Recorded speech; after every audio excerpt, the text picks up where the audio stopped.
But as I started researching artists at that particular time, you had Marcus Schultz and Paul Oakenfold and some other artists, but Paul Van Dyk was at the top of the list. Sully, where are we?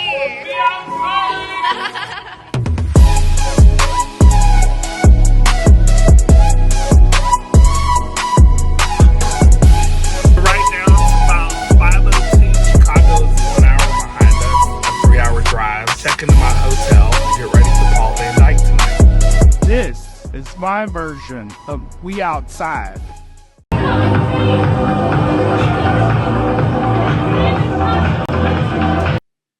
Welcome back to another episode of Solly's Vlog.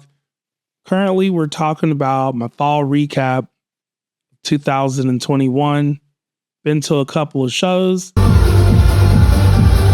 Been across the country. We're going to talk about Paul Van Dyk at Soundbar. Another trip to Chicago, one of my favorite cities, and not only that, the birthplace of house music.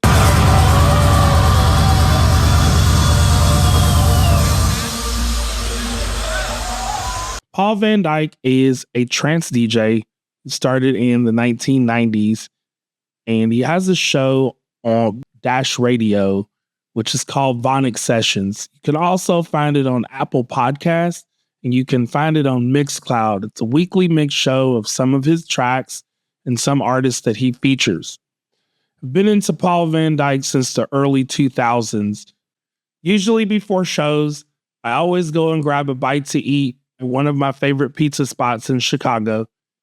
And there's always lots to do in that city, depending on what time of year it is. Now, pizza was awesome. Chicago always has really good trance shows.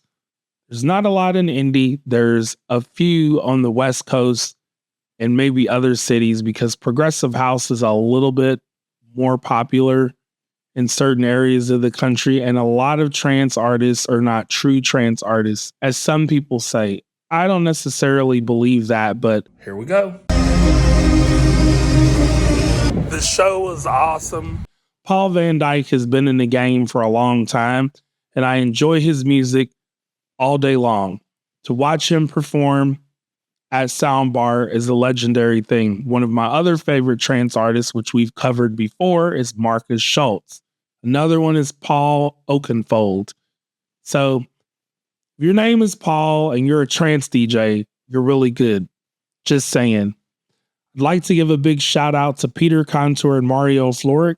They were two of the opening DJs, and they're really big and supportive in the trance scene in Chicago.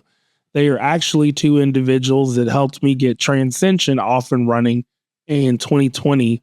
So I spent a lot of time networking with them and them giving me ideas of putting together a trance show, especially in the Indianapolis area, which I had never done before. I'm a listener to the weekly show that he has, Vonic Sessions. And I've been following, like I've said before, I've been following Paul Van Dyk for quite some time. Trance is more of an uplifting vibe. So the music style is completely different from maybe what you hear on mainstream radio or even what you think of in terms of electronic music, whether it's at festivals or whether it's at big lofty nightclubs around the country. Trance has a different vibe. And when you bring people together for that, there's a lot of things that you have to start to look at as far as putting something together.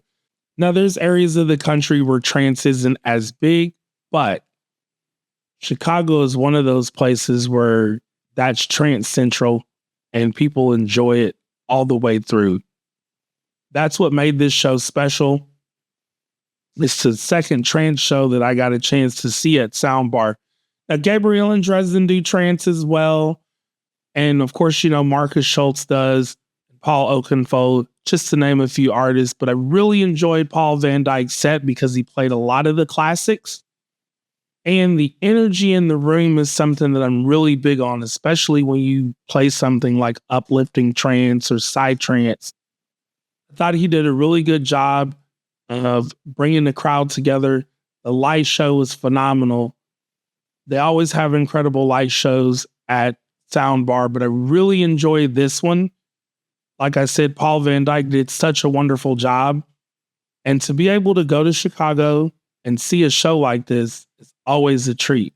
Not to mention the pizza in Chicago. If it's wintertime, I don't go out much because it gets cold around the lakes. But every time I go to Chicago, I go to the same spots. I definitely love going to Navy Pier. I definitely love going to the Magnificent Mile and a couple of other places before it's showtime. But every time I go to Chicago, it's always a pleasure, especially when I go to Soundbar, which is an incredible venue. The staff and security are always nice. And the DJs, of course, always put together incredible sets. There's much love from Chicago, and it's always a win-win situation. But kudos to Mr. Paul Van Dyk on an incredible set. That's going to do it for this episode of Solly's Vlog. Make sure you click like and subscribe to my YouTube channel.